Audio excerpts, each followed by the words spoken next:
नमस्कार, फाइटर समाचार में आपका स्वागत है। पेश आज 11 जून शुक्रवार सुबह 6 बजे राजस्थान की खास खबरें। जोधपुर एसीबी की टीम ने कार्रवाई करते हुए अजमेर बयावर नगर परिषद सभापति के कथित निजी सचिव भरत मंगल और एक दलाल युवक को 2.5 लाख रुपए की रिश्वत लेते हुए रंगे हाथों गिरफ्तार कर लिया।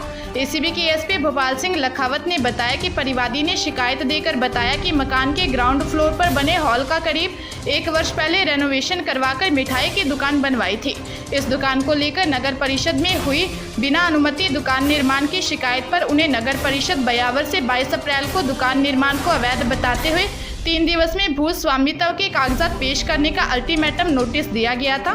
परिवादी ने बताया कि तकरीबन 22 दिनों बाद कथित निजी सचिव भरत मंगल ने फोन कर उसे कहा कि अगर नोटिस के मामले में आप निपटारा करवाना चाहते हो तो बयावर नगर परिषद के पार्षद अनिल चौधरी वार्ड संख्या 56, कुलदीप बोहरा वार्ड संख्या 57 व सुरेंद्र सोनी वार्ड संख्या 19 को 3 लाख रुपए देने होंगे। पार्षद कुलदीप बोहरा व भरत मंगल परिवादी की दुकान पर पहुंचे और मामले को सुलटाने के लिए 10 मिनट बाद उनके द्वारा भेजे जाने वाले 2 युवकों योगेश और सुनील को 2.5 लाख रुपए सौंप देने की बात कही और चले गए। थोड़ी ही देर बाद सुनील लखारा दुकान पर पहुंचे, जिन्हें एसीबी ने रंगे हाथ पकड़ लिया। पूछताछ में सुनील ने पार्षद कुलदीप बोहरा व भरत मंगल द्वारा रुपए लेने भेजने की बात बताई। एसीबी ने पार्षद कुलदीप बोहरा व भरत मंगल को पकड़ने के लिए दबिश दी, लेकिन पार्षद बोहरा को भनक लग जाने से वो तो मौके से फरार हो गया, पर भरत मंगल को पीछा कर पकड़ लिया। प्रदेश के सरकारी व गैर सरकारी बीए कॉलेज में एडमिशन के लिए पीटीईटी एग्जाम की तैयारी शुरू हो गई है। कोरोना का प्रभाव कम होने के साथ ही राज्य सरकार ने इन पाठ्यक्रमों में प्रवेश का प्रोसेस शुरू किया है। पीटीईटी परीक्षा का जिम्मा इस बार भी बीकानेर के डूंगर कॉलेज के पास है। कॉलेज के पीटीईटी समन्वयक डॉक्टर जीपी सिंह ने बताया कि प्रदेश स्तरीय पीटीईटी में राज्य के लगभग 1400 शिक्षण प्रशिक्षण महाविद्यालयों में 1,40,000 सीटों पर प्रवेश दिया जाता है। प्रवेश के लिए छात्रों एवं विभिन्न शैक्षणिक संगठनों की मांग पर आवेदन की तिथि दिनांक 20 जून तक बढ़ाई गई है। 4 वर्षीय बीए बीएड एवं बीएससी बीएड के छात्र इस डिग्री को प्राप्त करने के पश्चात पोस्ट ग्रेजुएट कक्षाओं में भी प्रवेश के योग्य होंगे। अजमेर जिले में रिश्तों को शर्मसार करने वाली खबर सामने आई है, जहां पिता की मौत के बाद बुआ ने बेटे को घर से बाहर निकाल दिया।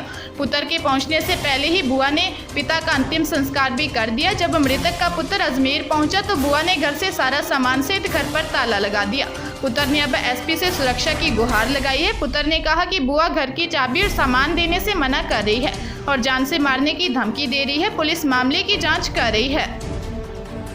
प्रदेश में युवाओं के लिए आरपीएससी ने भर्ती परीक्षा की तिथियां जारी की हैं। मिली जानकारी के अनुसार आरपीएससी ने विभिन्न भर्ती परीक्षाओं को कार्यक्रम जारी किए हैं। इसके लिए असिस्टेंट प्रोफेसर कॉलेज शिक्षा परीक्षा 22 सितंबर से 4 अक्टूबर तक, 26 जुलाई से विधि रचनाकर, 27 जुलाई से असिस्टेंट टेस्टिंग ऑफिसर, 28 जुलाई को गार्डन सुपरवाइजर की परीक्षा आयोजित की जाएगी। इन सभी परीक्षाओं का शेड्यूल आयोग की साइट पर जारी किया गया। केंद्रीय कर्मचारियों के लिए राहत की बड़ी खबर सामने आई है। मिली जानकारी के अनुसार कोरोना के दौरान सस्ते लोन पर मकान बनाने का कर्मचारियों के पास अच्छा मौका है। सरकार कम ब्याज पर घर बनाने के लिए रकम दे रही है। 31 मार्च तक मकान खरीदने की ब्याज दर नहीं बढ़ेगी।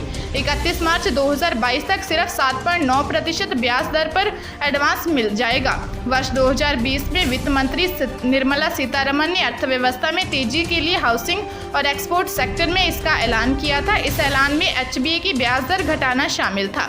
अब इसकी सरकार ने मियाद बढ़ाते हुए 31 मार्च 2022 कर दी है। केंद्र और राज्य कर्मचारी दोनों ही इस एडवांस का लाभ उठा सकते हैं। भरतपुर जिले में दुर्घटना में हुई मृत्यु का ऑनलाइन राजीनामा किए जाने की जानकारी सामने आई है। भरतपुर में ऐसा पहला और बड़ा मामला बताया जा रहा है। दोनों के बीच 65,50,000 रुपये में राजीनामा हुआ है। बीमा company Cholamandalam, NS general insurance company, विधि प्रबंधक रोहित जैन, जोनल प्रबंधक अंकुर माथुर, अधिवक्ता सत्यप्रकाश कटारा ने इसके अहम भूमिका निभाई। लॉकडाउन में राजीनामा पीड़ित पक्षकार के कर अपने कर्तव्यों के साथ मानवता के पहलू को ध्यान में रखकर त्वरित न्याय के उद्देश्य से राजीनामा किया गया। बता दें कि पुलिस कांस्टेबल का 15 सितंबर 2020 को बाइक पर एक्सीडेंट हो गया था। सेवर के पास उच्चैन रोड पर आ रहे महिंद्रा मैक्स ट्रक ने कांस्टेबल को टक्कर मार दी थी। हादसे में कांस्टेबल की मौत हो गई थी। राजीनामा प्राधिकरण के जज श्री मसरूर आलम द्वारा तस्दीक किया गया। डूंगरपुर जिले के बिछीवाड़ा थाना क्षेत्र के गोरूवाड़ा गांव में बीमारी को तांत्रिक विद्या से ठीक करवाने के चक्कर में एक युवक की मौत हो जाने की जानकारी सामने आई है। पुलिस ने बताया कि तलैया के 20 वर्षीय युवक नरेश को परिजन तांत्रिक विद्या से ठीक करवाने लाए थे। तांत्रिक विद्या के दौरान युवक की मौत हो गई। पुलिस मामले की जाँच कर रही है। जोधपुर जिले के बालेसर थाना क्षेत्र में दुष्कर्म करने के मामले में दोनों आरोपी शिक्षकों को सस्पेंड कर दिया गया है। शिक्षा विभाग ने जांच में दोषी मानकर इनके सस्पेंड के आदेश जारी किए हैं। बता दें कि सरकारी स्कूल में 13 साल की बालिका के साथ 2 शिक्षकों ने दुष्कर्म किया था। वहीं पुलिस ने बालिका से दुष्कर्म करने वाले आरोपी शिक्षक सुरजाराम को गिरफ्तार कर लिया है। आरोपी शिक्षक को पिपाड़ के पास से गिरफ्तार किया गया है। वहीं दुष्कर्म के समय चौकसी करने वाले आरोपी की पुलिस तलाश कर रही है।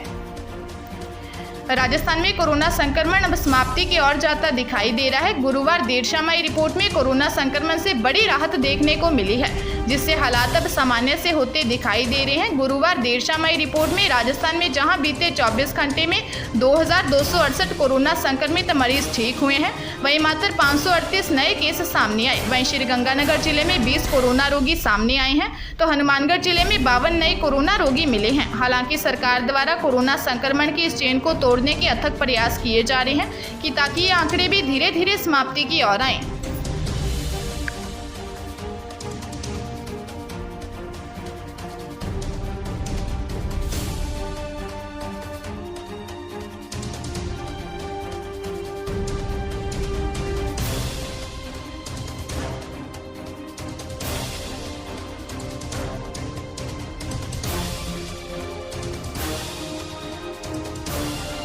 ताजा तरीन खबरों के लिए फाइटर न्यूज को सब्सक्राइब करें और बेल आइकन को प्रेस करें ताकि नई न्यूज अपडेट होते ही आपके फोन की घंटी बज जाए।